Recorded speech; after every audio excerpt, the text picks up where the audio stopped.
Okay, hello everyone. I'll start now. We have about 10 or 15 people tuned in, so I'll go ahead.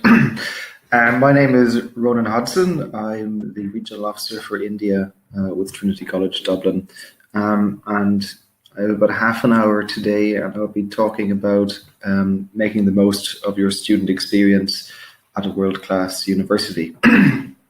I'll be using Trinity as my main example for this presentation because I know Trinity extremely well. I've been here in Trinity as a student and as a member of staff for over 18 years.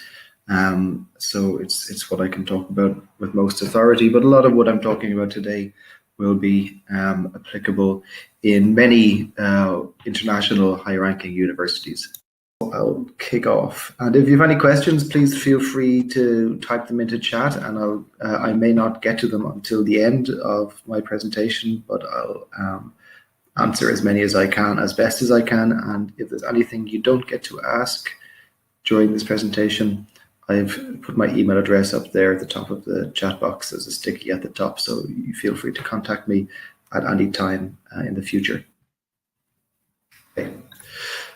So obviously, the first thing to get right when you're applying to a world-class university is to choose the right course, the right program. Now, there are some differences in different parts of the world and different university systems as to how you do this. Some universities, particularly in North America, operate a kind of liberal arts system whereby you don't apply for a specific program at the beginning. You just apply for admission into the university, and then during your time there, you select certain modules and certain courses and certain programs.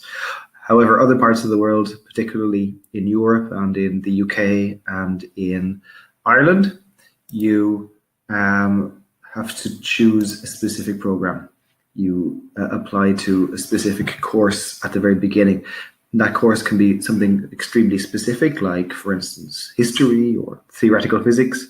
Sometimes it can be a little bit broader, like the example I have here, BES, which is Business Economics and Social Studies.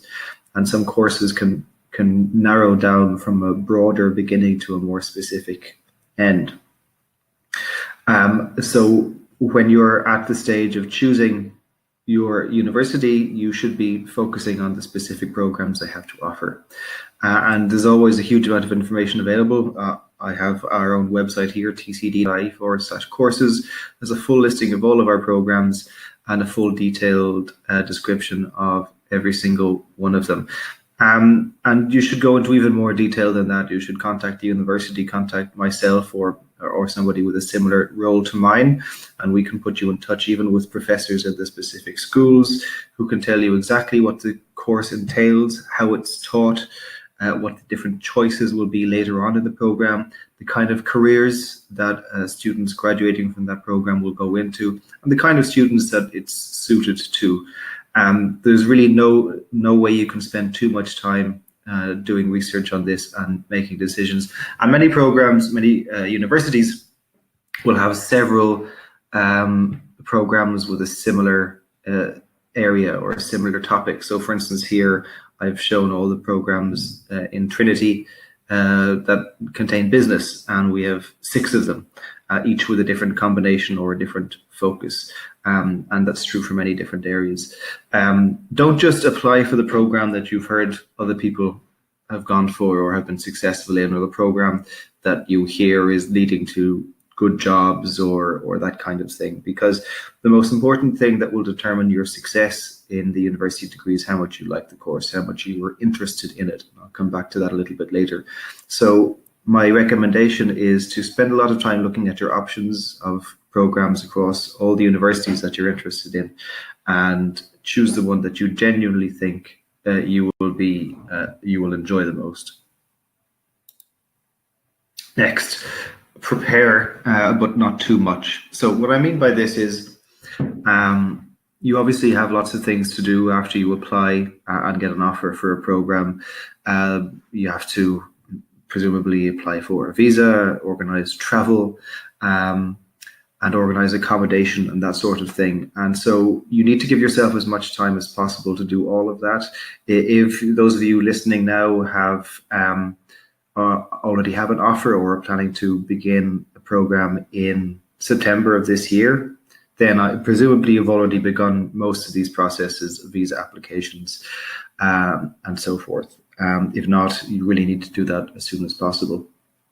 This is the time of year around May, June, when you should be making visa applications for any visa required countries. So that would include most of Europe, the United States, and pretty much anywhere else. These processes can take up to 2 months in some cases, and so you need to get everything lined up as quickly as possible.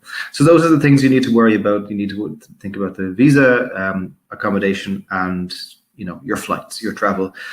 I say not too much because there's lots of other things that you'll need to do after that, but you can't really do anything about them until you arrive in the country. Certainly in the case of coming to Trinity, to Dublin, to Ireland, there are a couple of things that you'll need to do that you probably know about, like registering with the immigration service, or setting up a bank account, or getting a SIM card, or learning how the bus networks work, or all of those kinds of things. And those are things you can absolutely do nothing about until you come physically to the city. And I get a lot of contacts, communications from students around this time of year and in July and August, worrying about bank accounts and other little detailed things like that. And really, those are not things you need to worry about. A university like Trinity, which is experienced in welcoming students from all over the world for many decades, has processes in place to ensure that when you do get here, when you come onto campus, when you move into our halls of residence, we will take care of all of that for you. For instance, registering with the Immigration Bureau, you will have specific appointments in the first term, first semester, where you can come with us and go down as a group of Trinity students to the Immigration Bureau and sign up together. And we will make that whole process as quick and smooth and as efficient as possible.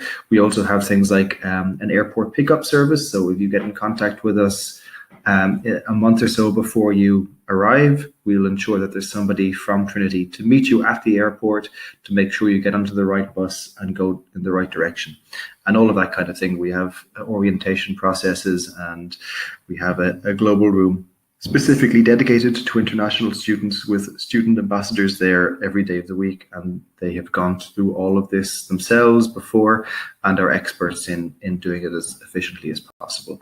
So you have to prepare and give yourself plenty of time for visas and other things, but my point here is not to worry too much about many of the other things, which we will help look after when you arrive. And this is the same with most universities in the Ireland and many in the UK and the US as well. We will help you as much as possible. So this is when you arrive in, say, Trinity or another university like Trinity, a world-class university. One of my first tips is to get involved as much as possible, and most importantly, to have fun. So taking Trinity as an example, Trinity is actually very special when it comes to student-led activities, student organizations. Trinity has the oldest student societies in the world. Some of our societies are over 300 years old, and we have a huge number of them. We've over 120 societies, plus about 60 sports clubs, plus dozens of publications and newspapers and magazines, and 2 students' unions as well. So this is something that you really need to explore in any university that you go to. And there are lots of reasons for this. First of all, university should be fun. That's something people don't usually focus on when they're talking to high school kids who are coming to university. It's supposed to be a fun experience. Obviously, you need to work hard and to focus and to do your best, but you're also expected to make friends, to explore new interests, and to gain skills that are not just academic. And a university like Trinity or other old universities around the world will have so many different things going on within the campus in every possible area, from drama and performance and music to political activism to all different kinds of art and other academic areas. So for instance, in Trinity, though you might be studying with us in a very specific and focused program, like for instance, physics, You might also have an interest in history.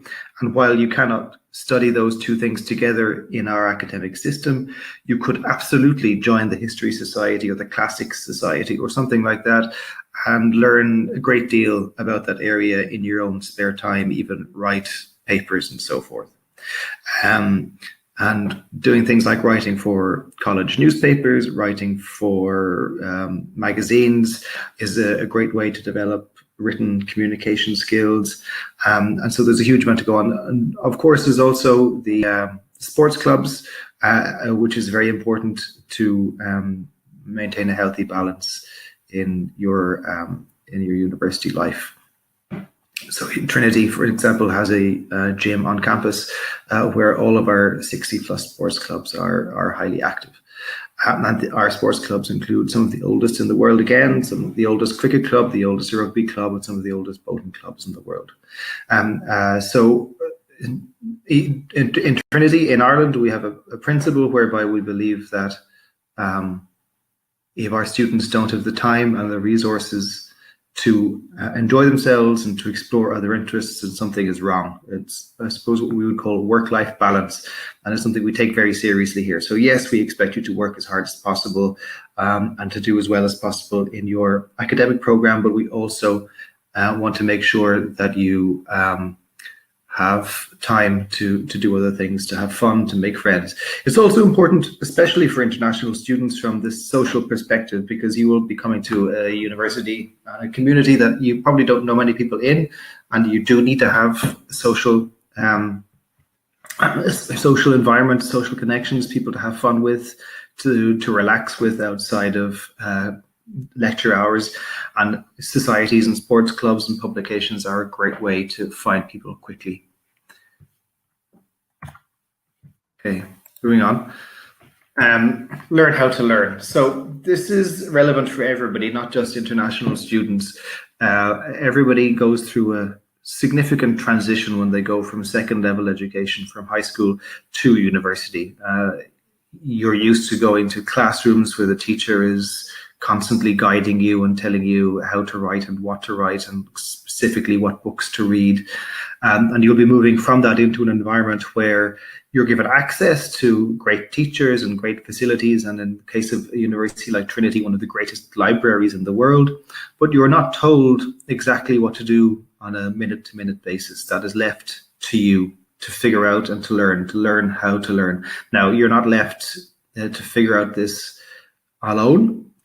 So, for instance, I have some shots here from a document that we provide with students, how to study at Trinity as an international undergraduate student. So that will give you all of the details about our academic system. For instance, you can see our grading system down there, which will not be familiar to you if you're coming from outside of Ireland, or if you're coming from a second level education where we have firsts and 2-1s and 2-2s, etc., instead of A's and B's and C's. It also gives tips about how to do research, how to reference what you write, how to make use of professors' time and advice. So all professors in the university like Trinity will have office hours whereby you can go and meet with them outside of lectures or classes or tutorials and talk about what you're learning and what difficulties you're experiencing or anything that you're unclear about. So basically what I'm saying here is that learning at university is different to learning at school. And that's something you have to take seriously, but there are supports available to help you to get used to it. The first year in university is designed for you to figure these things out, to transition into the new way of learning and the new way of engaging with your teachers and professors. But you have to take that seriously. You have to acknowledge that you have to take on a new way of learning and engaging with your academic material. And you really do need to pay attention to that. All of the guidelines are available to you, and you can talk to your teachers and professors as much as you want. But that is something you'll be expected to take responsibility for yourself. And if you do that well and you do that early, then you will have very little difficulty. You will just be focusing on learning your new material rather than having a major transition in the way that you work and learn.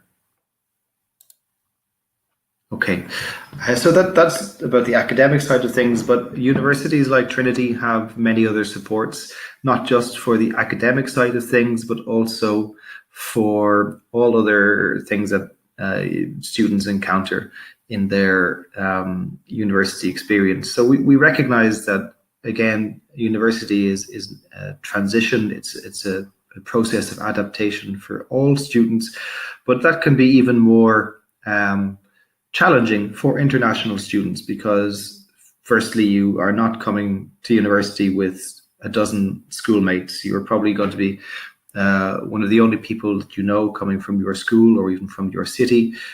You're not just adjusting to a new learning institution, you're also adjusting to a new culture, a new climate, and a new city. So, these things can be stressful, and we're very much aware of that in Trinity. So we have many different support services in place, and these are all free, and they're all available to you at any stage in your undergraduate degree. I'll just go through the list a little bit and tell you some more about them. So Academic Registry is the main administrative office for all things that you need in college, for any documents that you need or any records that you need to update or any fees that you need to pay or anything like that. Any documents or letters that you need from the university, you get from them, and they have an office that's open all week, all day, and you just drop in and they, if you have any questions, and if they're not the right people to go to, they will tell you exactly where you need to go. Student counselling service, this is psychological counselling, is available to all students for free. So they can deal with very serious clinical issues like depression or any other mental health issues, but they can also just help deal with stress and anxiety. And that can be an appointment with a counsellor where you sit down and talk one-on-one and go through your issues, but they also run classes and seminars and things on how to manage stress, how to manage anxiety, how to meditate, and that kind of thing. Disability service is for those who have specific disabilities, whether it's a mobility disability or a learning disability. It's an excellent and award-winning service. You need to approach them. They will not approach you unless you declare that you have a disability, but then they will provide all the supports that you need, which can include anything from just extra time in your exams if you're dyslexic, for instance, or helping you with mobility around campus, or helping you in exams if you have difficulty writing or hearing or anything like that.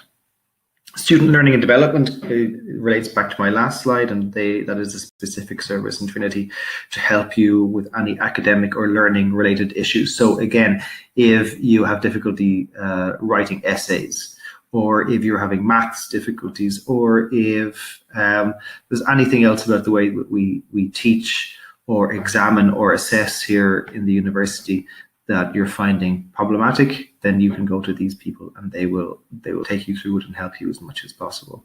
Then the two other main services are on the right here at the top. I have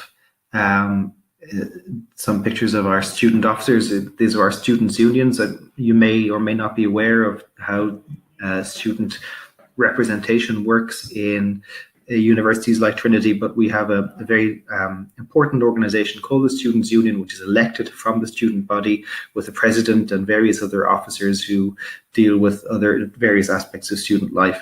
And these guys provide also services in all of these areas. Some students prefer to go to other students to help them with any problems that they're having, rather than go into professional staff or grown-ups. And so everything that is provided by the university, like counselling and health advice and all of that, is also provided by the Students' Union. Students' Union also provides social events and parties and other things like that as well, but they have a very good support system in place for all other needs that you might have.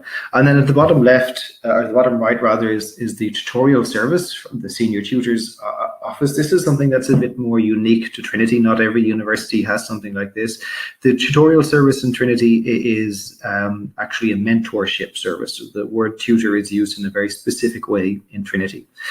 Your tutor is an academic advisor advisor, but it's not somebody who teaches you directly.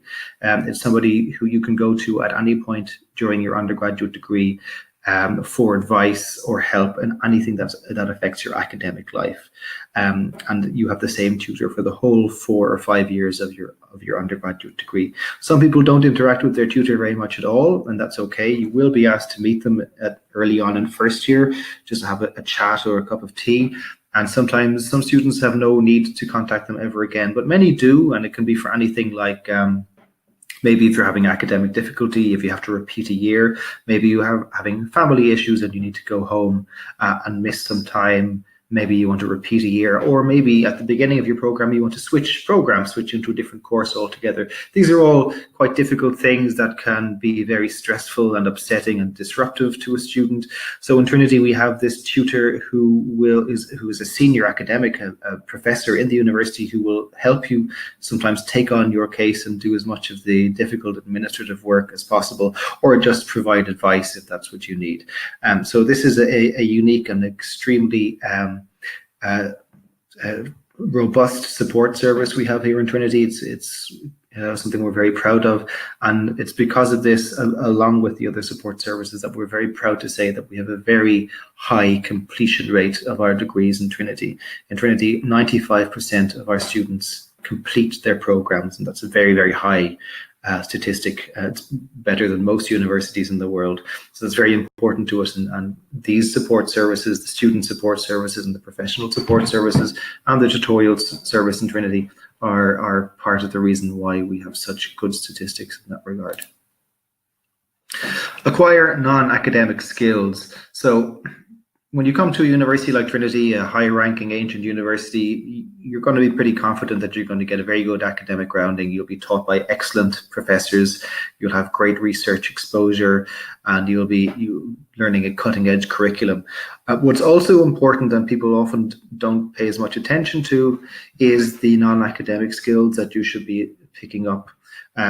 The diagram I have here in front of me is from something called the Trinity Education Project, which is going on at the moment, and this is a process by which we're defining the most important things that we expect a Trinity graduate to pick up, the most important characteristics they're supposed to have. So generally, you can see there we expect them to think independently, to communicate effectively, to develop community, and to act responsibly.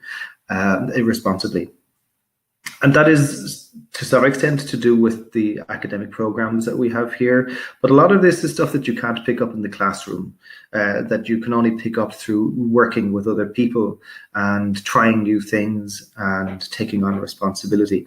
So this again goes back to an earlier slide that I had about getting involved in extracurricular activities and societies and sports clubs and that kind of thing. But also just generally treating the university not just as a place where you sit lectures and sit exams, but as a community that you're part of and that you can make a change in, and that you can make an impact in, and meet people and work with them and achieve things outside of the classroom, achieve things that are not part of your academic program. So we do this, we do guide students in this regard in most programs as well. We will have specific projects where they have to communicate and act, work in groups and that kind of thing. But really, if you were to take my advice, I would recommend that you get involved in organizations within your university outside of the classroom and do things like organize a show or act in a play or edit a newspaper or run a charity, raise money, or do something like that, take on some big scary tasks, because you will learn things like teamwork or leadership or communication skills or logistical skills, which are extremely important in the real world. A lot of criticism of some universities around the world today is that they prepare students academically, but they don't prepare students to be effective in the workplace. So in Trinity, we do, and that's what we define here in this diagram, and that is a lot to do with our academic style, but it's also a lot to do with the community that we have and the other extracurricular activities that we have. And it's not just me saying this, it's not just the universities. These are the kind of things that employers are paying a huge amount of attention to these days. They're focusing less and less on your academic achievements and more on what they call now generic skills. And these are the kind of skills that we talk about here, non-academic skills. So they will ask you when you go to an interview after you complete your undergraduate degree, what else did you do at university? What did you get involved in? What impact did you make? Can you run a team? Can you lead a team? Can you work effectively with people from different parts of the world?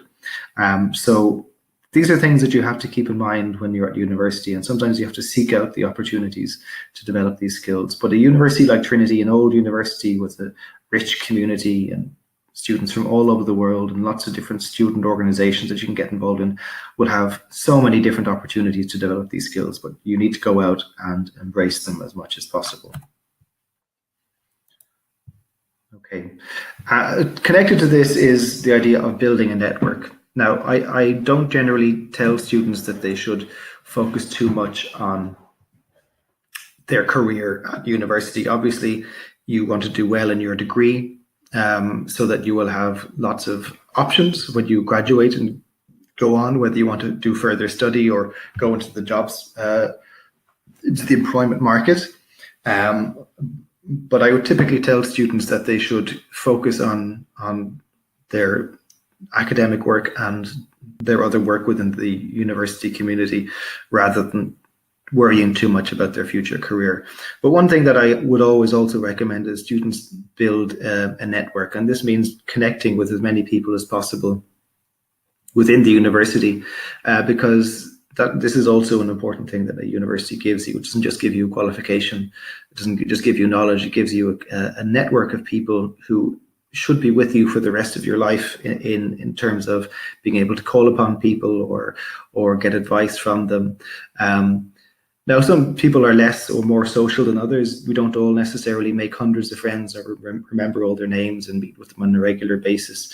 But getting involved in societies or getting to know your classmates or getting to know your professors as well, that's also a very important thing. Making a good impression and good connections, and then using something like this picture here is from LinkedIn, using a platform like LinkedIn, which helps you to maintain those connections, is always a good idea. So this isn't something I would advise people to focus on too much in the first or second or third year, but towards the end of your degree, you might start thinking about this, thinking about the kind of people that you want to remain in contact with after you graduate, who you think might be going in a similar direction, or you think might be useful to you later on. And then I'll finish with this. This is my last slide. This picture is one of Trinity's most famous alumni, Oscar Wilde. I'm sure you all are aware of, and this is a quote from Oscar: "Be yourself, everyone else is already taken." And my advice is, when you're at university, to follow your passions and not a career plan. I'm sure when you're choosing your degrees and when you're talking to your parents and all of that and your teachers, what you're talking about most is what kind of jobs or careers your university degree will lead into. That's fine. It's okay to think about that kind of thing, but there are a couple of reasons why that's not the best way to think about it. First of all, you will do better at university if you're studying something that you really enjoy and really excites you, and something you're passionate about. If you decide to study, say, engineering just because somebody told you that engineers get good jobs, but you don't really like engineering, as hard as you will try, you're not going to do very well, because there's only so much time you can spend staring at books that are about something that you're not interested in. If there's something else related, like some area of science that you're interested in, then do that instead, because although it may not have as direct a pathway into a specific career like engineering as another degree, you will do better if you do a program that you actually are interested in. And secondly, because no longer career progression is no longer as linear as it used to be. Students no longer come out of a degree in X and go into X career like they once did. there's all kinds of opportunities out there. There are new jobs, new careers, new professions coming up that never existed every 5 years. Most of the jobs that my colleagues from university are doing now did not exist when we were in university together. And also, it's expected that people will change profession, will change job completely several times over the course of their working life these days.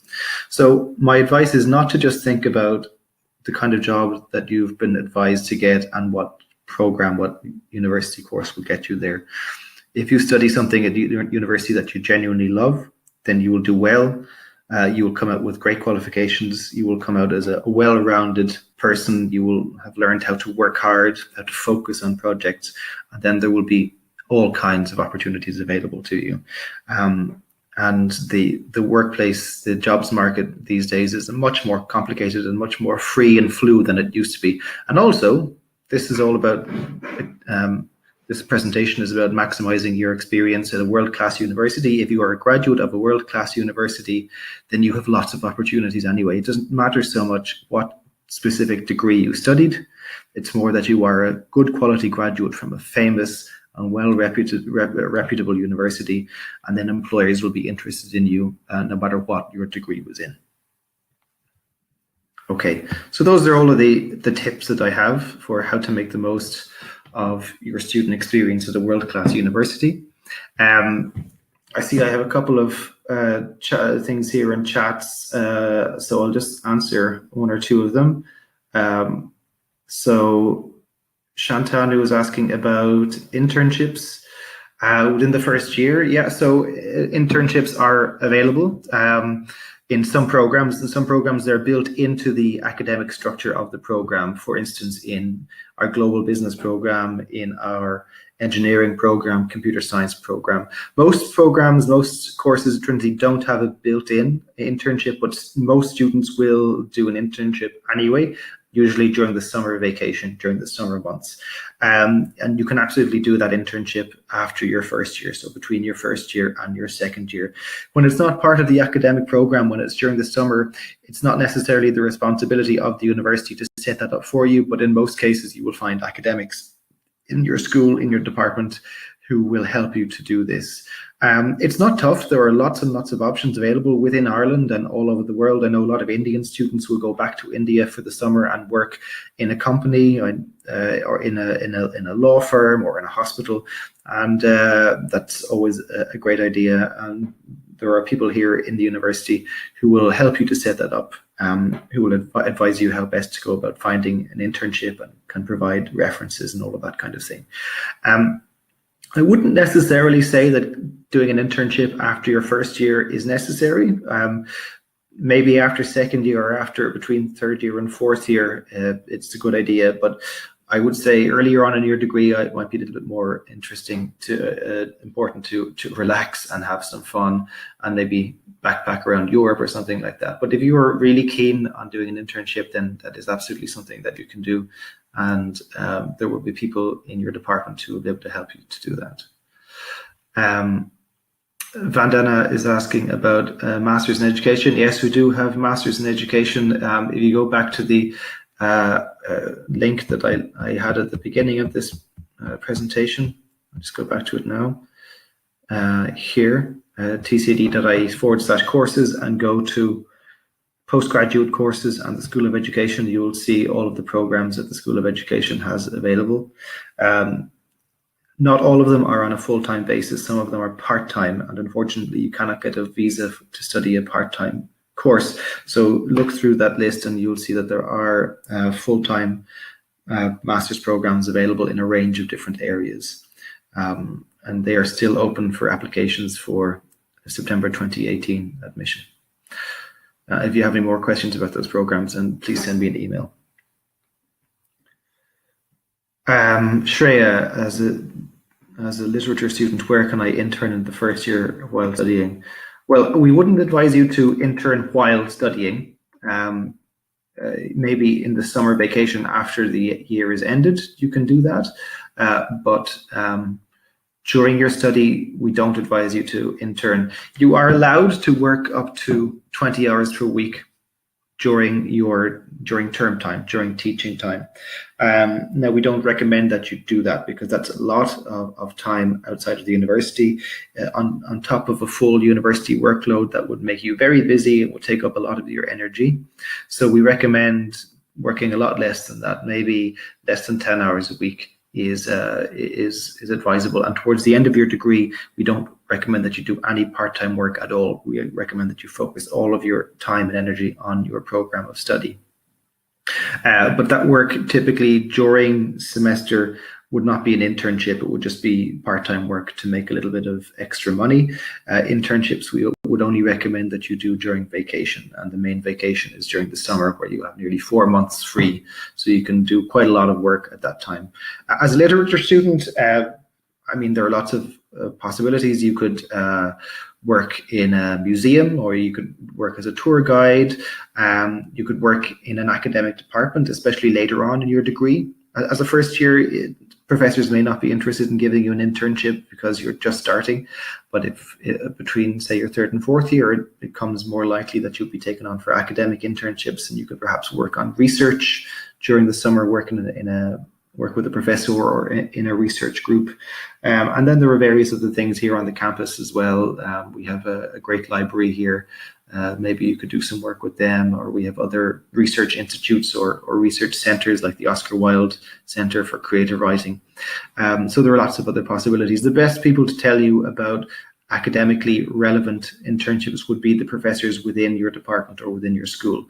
And that's something you can absolutely talk to them about if you're curious.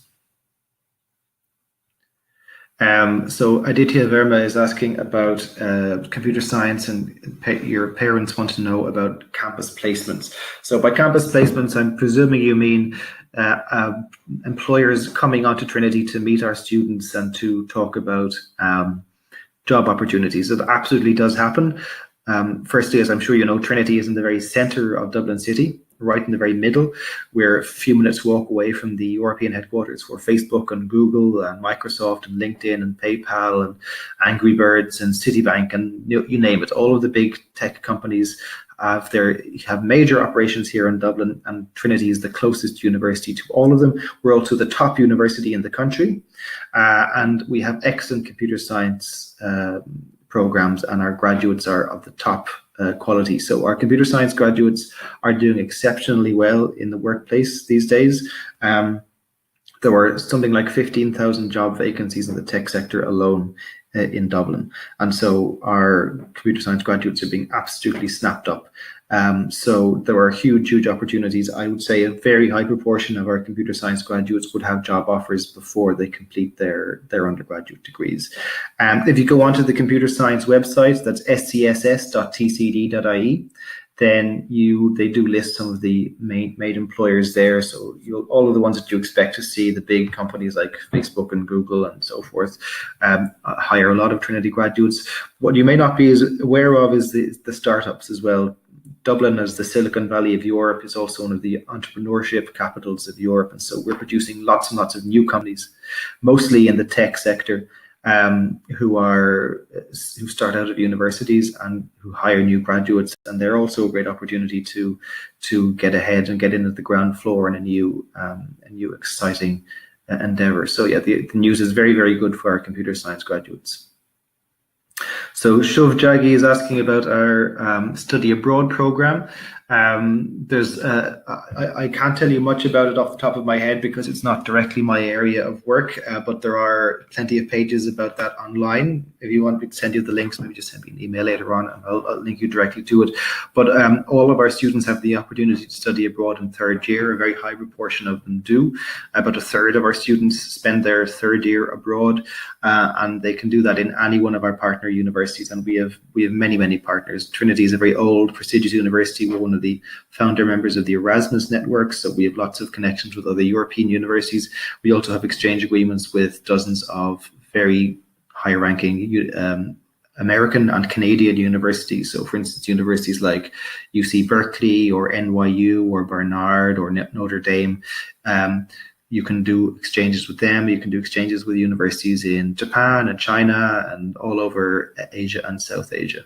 So there are lots of opportunities, and we strongly recommend students, especially in some disciplines, so for instance language disciplines, or really any area, that you can spend a year abroad, and that would be free of charge in the sense that you'll be paying Trinity fees for that year, even if it's in a university like, for instance, NYU, where the fees for that university would be much higher.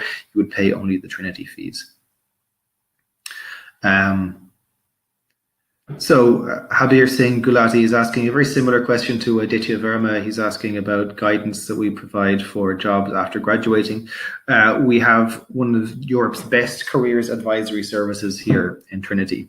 The Careers Advisory Service is extremely highly ranked and extremely effective. Now, their job is not particularly difficult because Trinity graduates are very well regarded and well known and much sought after by employers anyway.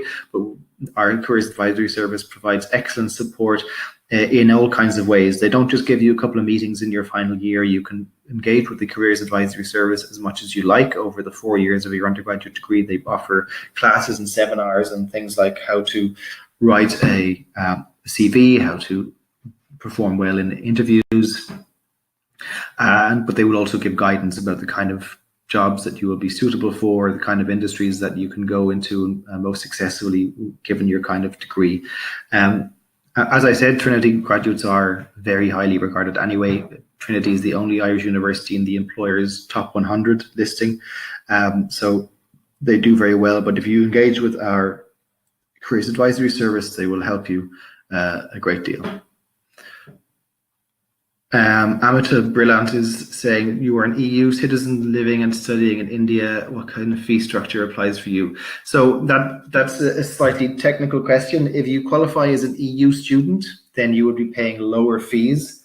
You'd be paying about between 6,000 and 10,000 euro per annum, depending on the program that you apply for.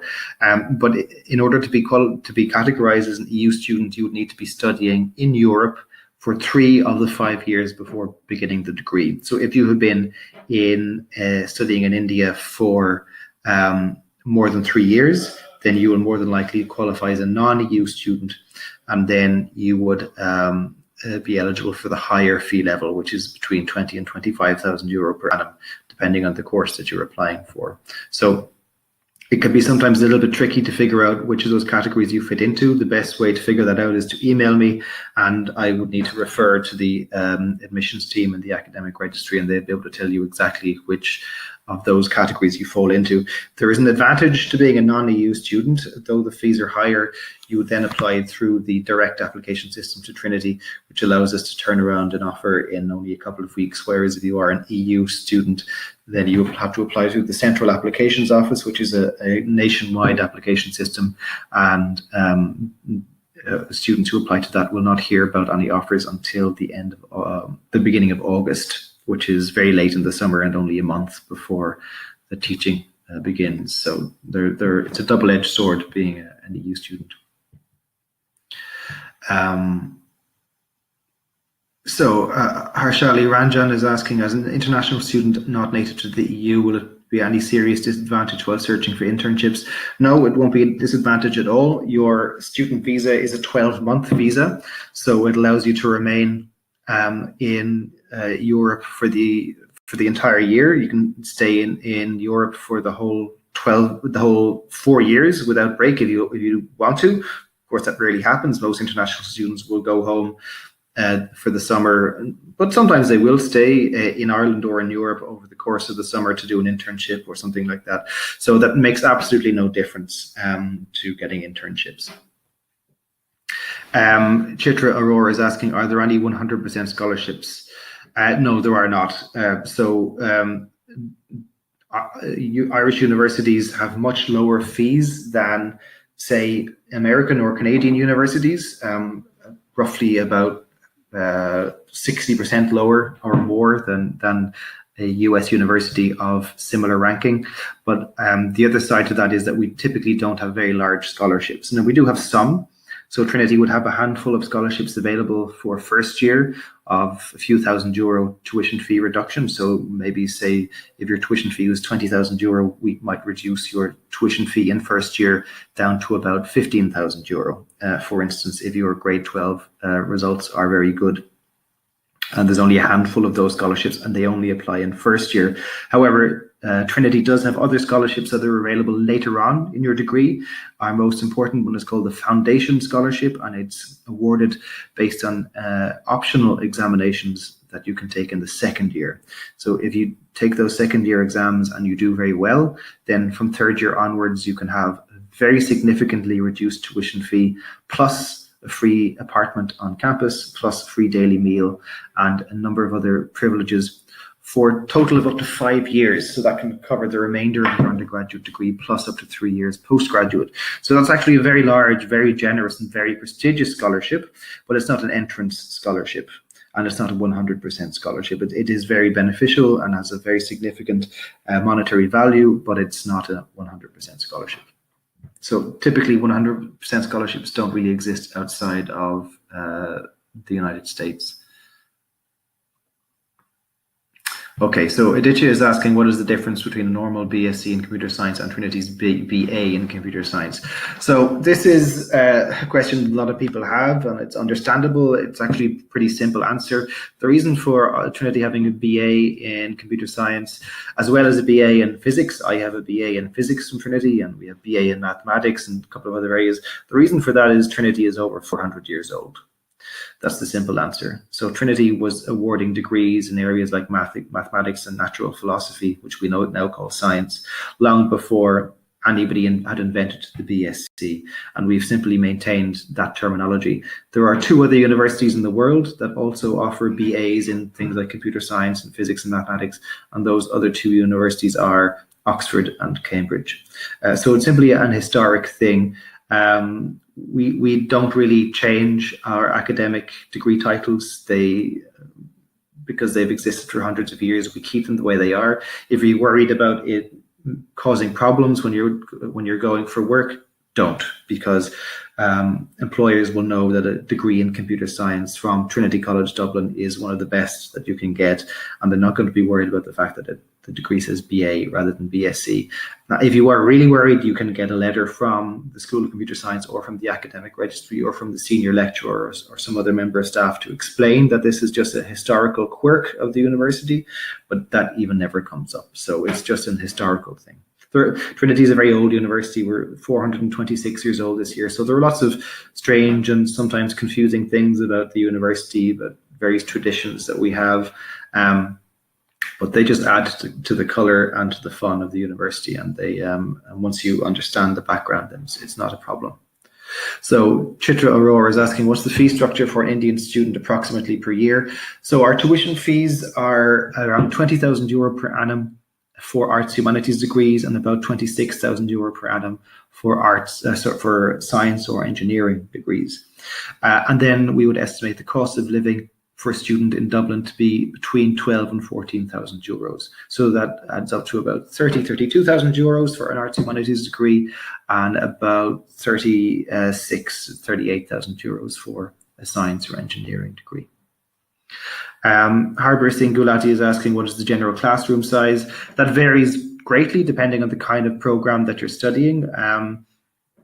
If you're studying a course like a science degree or a degree involving economics or some other large subject like that, then you can expect in your first year to be in some classrooms that would have maybe 100 or 120 students in them.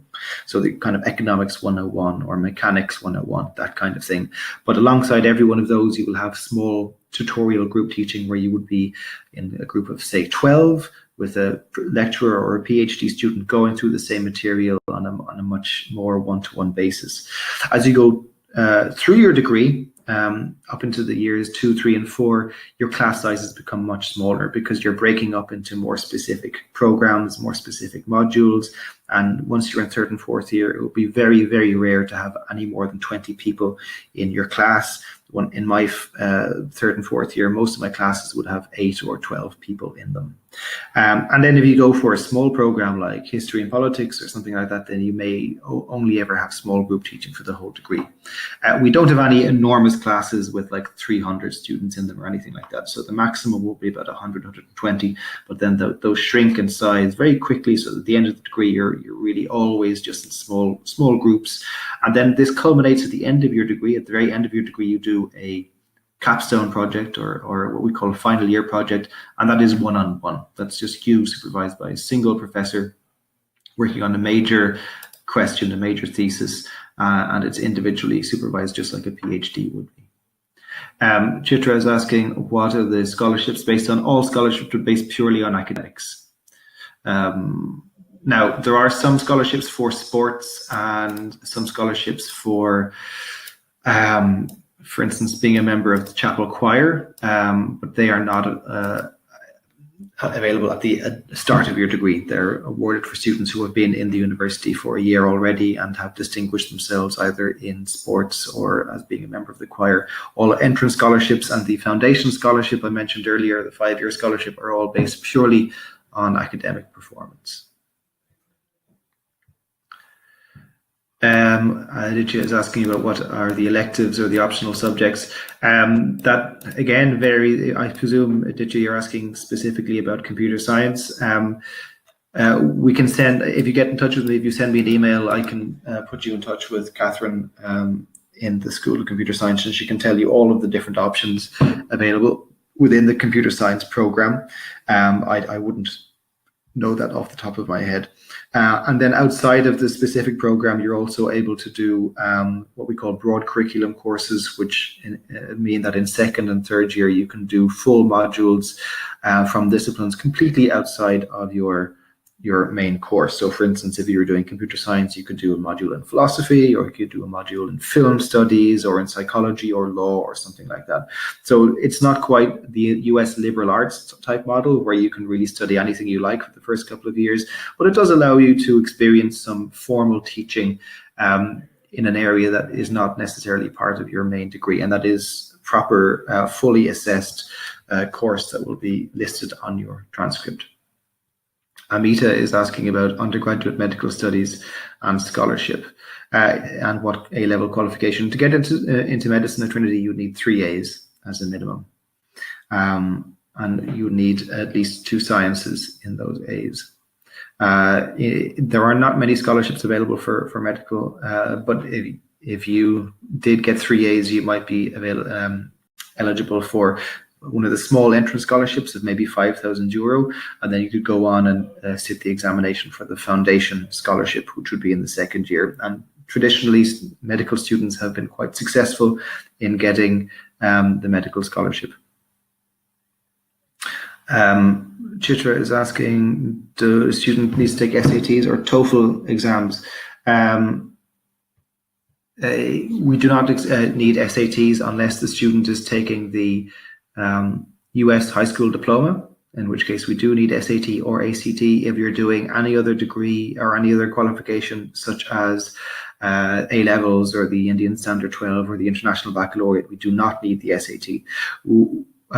Whilst we don't need TOEFL if you're doing IB or A-levels, we do if you're doing, say, a Standard 12, but the visa office will always require either IELTS, TOEFL, or Pearson, regardless of what high school qualification you're doing. So you will always need to do one of those exams.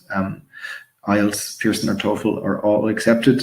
I would tend to recommend Pearson because it is a little bit less expensive, and I think it's available more often, so it's less stressful to do. But the visa office will always need one of those. Okay, my time is up. Thank you everyone for tuning in and for listening. Please take a note of my email address, which is there, and if you have any follow-up questions, email me at that email address, and I'll try to get back to you as quickly as possible. Okay, thank you all and have a good evening.